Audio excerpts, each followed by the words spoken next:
नमस्कार, न्यूज़ 18 के digital platform पर आपका स्वागत है। मिडिल ईस्ट को लेकर थोड़ी हम चर्चा करेंगे, खासतौर पर फोकस इजराइल को रहेगा। आपके साथ मैं हूं ललित प्रजापति। अंकुर सर भी हमारे साथ हैं। और अभी अभी दरअसल मिडिल ईस्ट में एक ऐसी जंग हुई, इसमें हर कोई जीता है। डोनाल्ड ट्रंप यानी अमेरिका भी जीत गया, ईरान भी जीत गया, इजराइल भी जीत गया। ऐसे बहुत सारे मोर्चे हैं। दरअसल इजराइल पे हम फोकस रखेंगे। इजराइल बहुत सारे मोर्चे पर इकट्ठे लड़ाई लड़ रहा है। बाकी सब जगह तो फिर भी एक स्थिति ऐसी है कि उसने अच्छा खासा दबाव बनाया, लेकिन गज़ा उसके लिए अभी भी एक सिरदर्द बना हुआ है। अभी भी अटैक वो लगातार कर रहा है और आरोप भी बेहद गंभीर लग रहे हैं उसके ऊपर, चाहे वो मानवाधिकार से जुड़े हों या वहाँ पर वायलेशन को लेकर हों। ललित, आपका सवाल बेहद अच्छा है। सवाल ये है कि आपने लेबनान में दबा के बमबारी की, वहाँ पे इतने लोगों को, मतलब जो हिजबुल्लाह के लोग थे उनको आपने अच्छे तरीके से टारगेट किया। ईरान में आपने जो है, आपके जो प्लेन्स थे वो करीब 1600 किलोमीटर दूर तक गए, वहाँ उन्होंने एयर में रिफ्यूलिंग की एंड नाउ दे अटैक्ड। इसके बाद यमन था, यमन के आप हुतीस पे भी आपने अटैक किया। But what about Gaza? Gaza means Hamas का क्या हुआ? हमास आज भी उतना पावरफुल है। 10 हॉस्टेज जो हैं वो अभी भी 1.5 साल होने को आया है। 7 अक्टूबर 2023 को ये अटैक हुआ था और अब 7 अक्टूबर 2025 को करीब करीब 2 साल हो जाएंगे। तो 2 सालों में 10 इजरायली बंधक अभी भी हमास के पास है।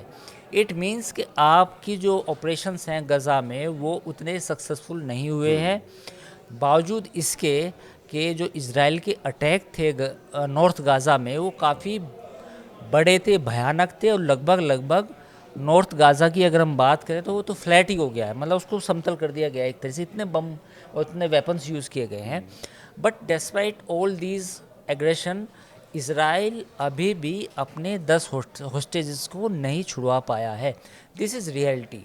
अब इसका कारण क्या है जो आपने सवाल पूछा, तो कारण इसका ये है कि काफ़ी, मतलब इस बारे में काफ़ी कम लोगों ने अध्ययन किया है। कुछ रिसर्च रिपोर्ट्स अब आई हैं, जो लोग अब वहाँ पे गए या कुछ जर्नलिस्ट थे या कुछ फॉर्मर इजरायली आर्मी मैन थे, उन्होंने बताया है कि करीब 4,500 टनल्स हैं गज़ा के अंदर, ज़मीन के अंदर।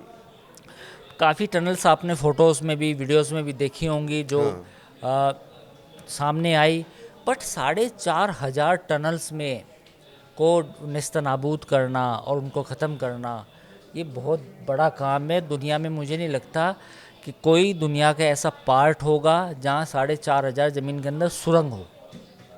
और यही सबसे बड़ी चुनौती इजराइल और के लिए यही बनी हुई सबसे बड़ी चुनौती है कि आज भी, यानी कि इतना फोर्स लगने के बाद, इतने बमबारी के बाद भी गज़ा में जो वहाँ की सिचुएशन है, it is not turning in the favour of Israel. अभी भी करीब करीब 4,500 टनल्स में अगर हम मान के भी चलें कि 1,000 टनल्स उनको नेस्तनाबूद हुई या 1,000 टनल्स को ख़त्म कर दिया गया, अभी भी कम से कम 2 से 3,000 या 3,000 टनल्स अभी भी मौजूद हैं जो खान यूनिस और जो बाकी इलाके हैं, दूसरे दीगर इलाके हैं, वहाँ पे हैं और कुछ इजराइल के बॉर्डर पे भी है। तो उन टनल्स को ख़त्म करना बेहद ज़रूरी है और तो जब तक वो ख़त्म नहीं होंगे तब तक बड़ी मुश्किल होने वाली है इजराइल के लिए। और वो जो 10 हॉस्टेजेस है जिसके लिए इजराइल कोशिश कर रहा है, उनका बाहर निकलना अभी मुश्किल लग रहा है। बिल्कुल, ये बड़े मार्के की बात है। अंदरूनी चुनौती की भी बात करेंगे, लेकिन मार्के की बात जो है, इस पर किसी का ध्यान नहीं गया कि आप इतने बड़े तोपची हैं, आपके पास दुनिया की सबसे अच्छी एजेंसी है। उसके बारे में कहा जाता है कि अगर ईरान में रहकर ईरानियों से कोई ऑपरेशन करवाना, उसकी भी वो एक्सपर्ट है। उसके बावजूद आप अपने 10 हॉस्टेज, जो हॉस्टेजेस हैं, करीब 10 हॉस्टेजेस, उनको गज़ा से निकलवा नहीं पा रहे हैं। यही तो सबसे बड़ा सवाल है। इतने बड़े तोपची आप बन रहे हैं अगर। खैर, अगला जो एंगल है सर, इजराइल अंदर खाने भी एक चुनौती का सामना कर रहा है। एक स्क्वायर है, मैं नाम उसका याद नहीं रख पा रहा हूँ, लेकिन हर हफ्ते वहाँ प्रदर्शन, इन्हीं को लेकर प्रदर्शन। और गज़ा पर जिस तरीके से बमबारियाँ की जा रही हैं, एक मानवीय मदद होती है, यूएन की तरफ से जो मदद पहुँचती है, रेड क्रॉस की तरफ से जो मदद पहुँचती है, उसे रोका जाना, लोगों को भूखों मरने पर मजबूर करना या स्लो पॉइजन देने की भी बीच में सब बातें आई हैं। इजराइल अंदर खाने ही घिर रहा है, नेतन्याहू अंदर खाने कमज़ोर हो रहे हैं, या वो फिर से राष्ट्रवाद की भावना के साथ खेल कर जाएंगे?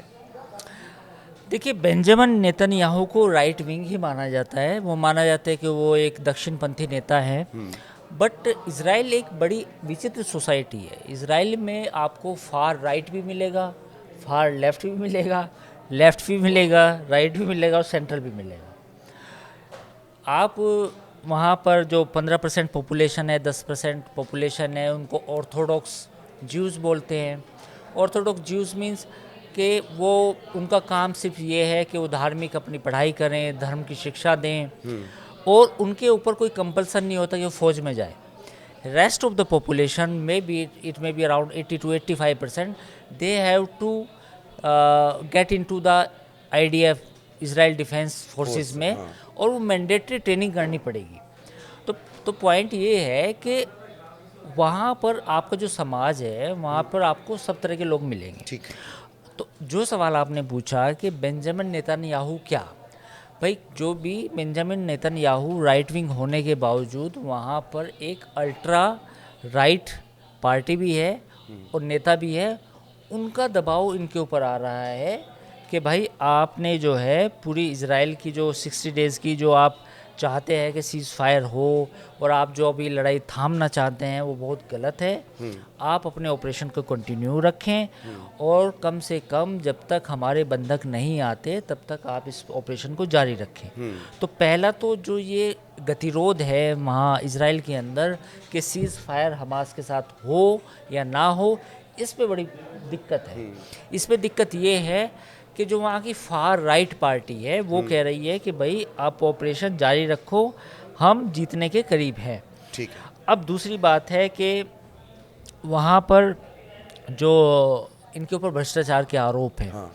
और कुछ एक तबका ऐसा भी है जो कहता है कि Netanyahu is a war machine. ये वॉर हमेशा ज़िंदा रखना चाहते हैं फॉर ए लॉन्ग टर्म, मतलब ये चाहते हैं कि वॉर ख़त्म ही ना हो, क्योंकि जब वॉर ख़त्म होगी तो फिर इनके ऊपर ये भी एक आलोचना या क्रिटिसिज्म होगा कि भाई ये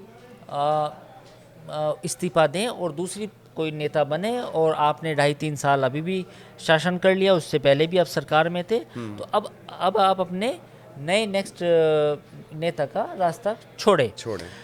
तो एक क्रिटिसिज्म ये भी है, जो चाहते हैं कि जो इनके ऊपर भ्रष्टाचार के आरोप हैं वो जो है उनकी जांच हो, और जांच में ये हो कि भाई जो पुराने भ्रष्टाचार के आरोप है उसका आप सामना करें इस्तीफा दे के प्रधानमंत्री पद का।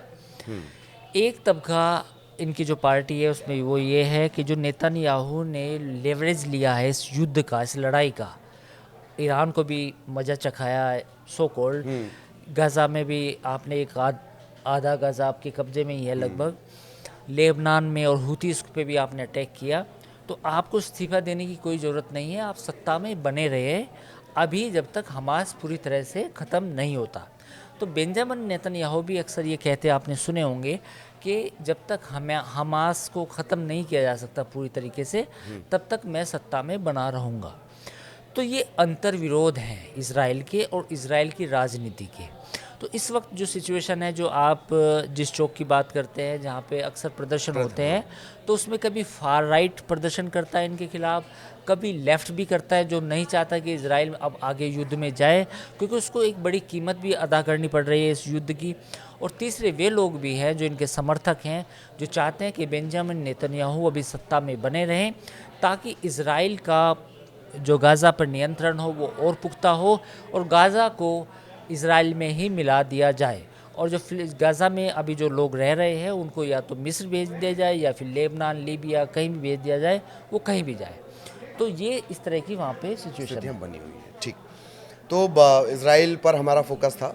एक बड़ा दिलचस्प ऐतिहासिक तथ्य ये भी है कि इन्हीं बेंयामिन नेतन्याहू ने दावा किया था कि इराक जो है वो बहुत ख़तरनाक हथियार बना रहा है, वहाँ तो हथियार मिले नहीं।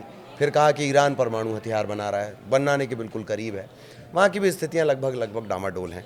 तो इसी तरह आगे भी मिडिल ईस्ट को लेकर और इन तमाम देशों को लेकर, संघर्ष को लेकर आप तक हम आते रहेंगे। फिलहाल इजाज़त दीजिए, नमस्कार।